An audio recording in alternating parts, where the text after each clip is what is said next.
Today I have the absolute pleasure of reviewing something quite unique. If you look at the number plate, it's a bit thinner as ordinary Swedish number plates. And that means that often the cars that have these are from America. So this is an imported car because this is the Ford Bronco. A car that's meant to compete against the Jeep Wrangler. And by doing so, they've done quite a lot of things. Not only competing directly with the Wrangler, but also competing with the new Land Rover Defender and the G-Class. And in this review, I'm going to tell you all about the Bronco, how it works in the Swedish winter weather, and if it's worth the price tag here in Sweden of 1 million Swedish kroner or around 100,000 euro. A part of that price tag comes from the engine. There are two engine alternatives to choose from. Either you go with the turbocharged 4-cylinder engine or you have the V6 2.7 liter EcoBoost. And this has the V6 of course, with in Europe around 330 horsepower and just over 500 newton meters of torque. Does 0 to 100 kilometers an hour in, around 6.5 seconds. This is where it lies, and there's a lot of space. If I'm being honest, maybe there will be some space even for a V8. And from the look of it, you can see how boxy it is. Really easy to park because you see all the edges of this car. You even have some hooks for putting up a tent or whatever you want, and if you need to winch yourself out of sticky situations, you have really solid towing hooks underneath here. This is the Badlands package, which is the top Bronco, apart from the Raptor package of course, and that gives you locking differentials, raised suspension, bigger tires to make this the ultimate go anywhere vehicle. But if you follow me to the rear, this is also a very special paint. I think it's hot pepper orange. Looks really good on this two-tone paint job. I'll call it paint job, but this is plastic. And everything that you can see basically here, you can pull it off to make this into a cabriolet of sorts. So I'll show you later.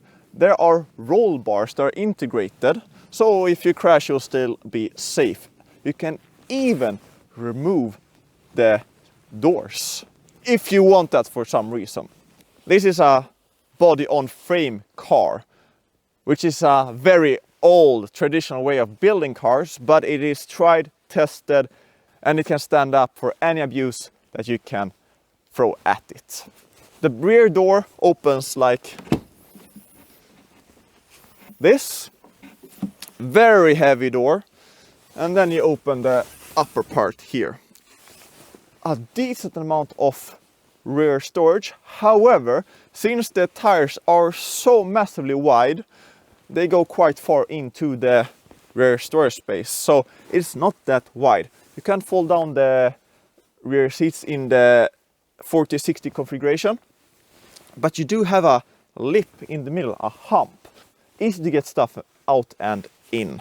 No massive lip, and if you need to get stuff from the roof, there are big steps here in plastic, so you don't need to worry about scratching paint.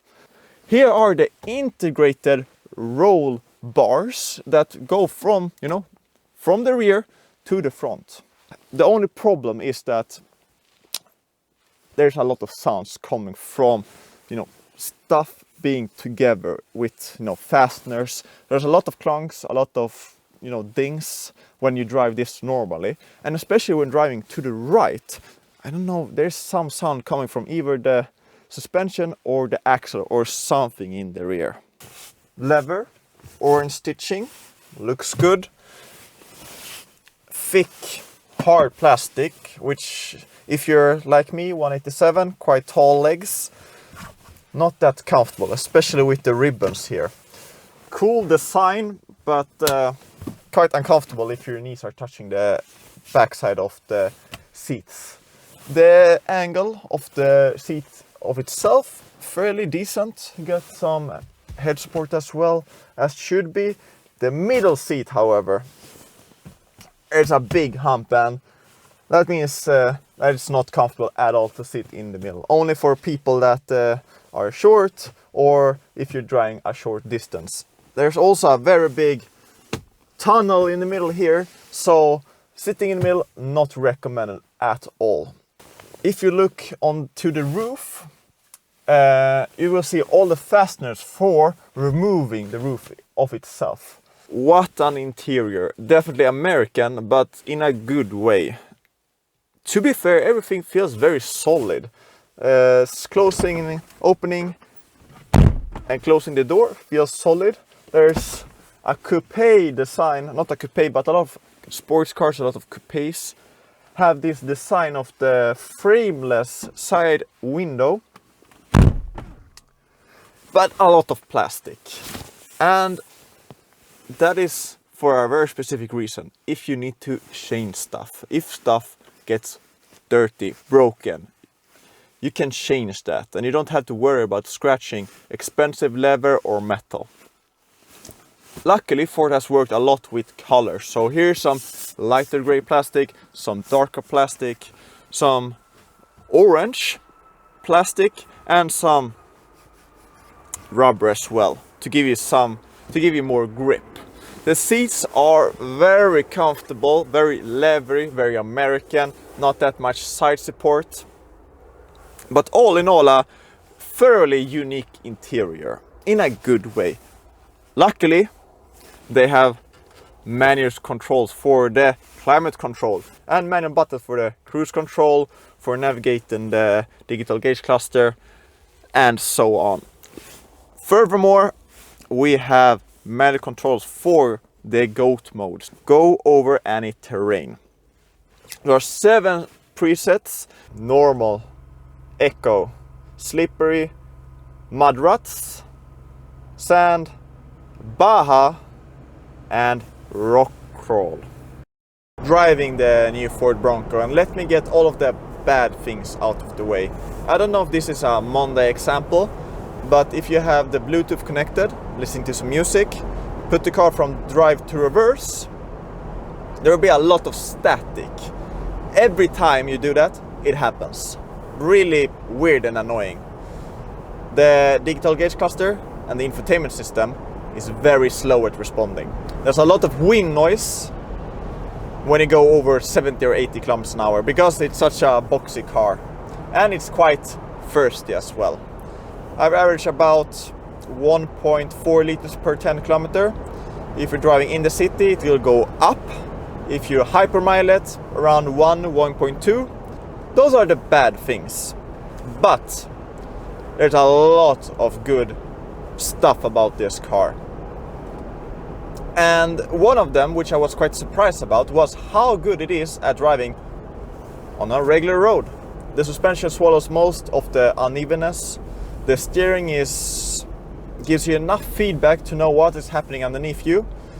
And I thought it would be quite vague, specifically because of the wide tires or the big tires.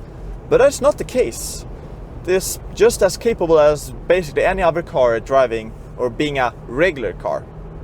The digital gauge cluster, you have an analog part with the speedo going to maximum 180 kilometers an hour, which I think is quite low for this amount of power, but then again, big car, a lot of drag, all of that. What I like is the buttons. You have buttons everywhere to control this car, to set the cruise control, to put the car into different driving modes, the GOAT mode selector, to go into 4H, rear wheel drive, 4 low or 4 automatic, locking the rear front differential. All of that is just available at your fingertips. This car can really tackle some steep terrain.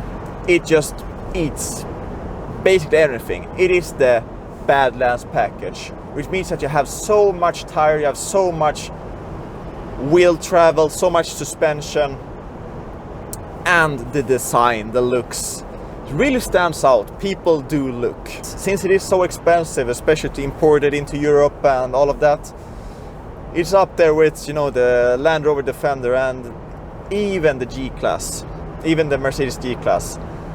And this is not as, you know, luxurious as those, but it's somewhere in between. It has that off-road capabilities, offers some of the American piece of pie in a very well packaged car. Look at it. It looks so cool. It has some real solid presence. It feels quite luxurious, even though the things from the interior and all of the, you know, the roof that can be detached leaves a lot of to be desired. Other than that, a fantastic, cool machine. Ford Bronco really touches somewhere in my heart and wants me to just go off-road and have a lot of fun.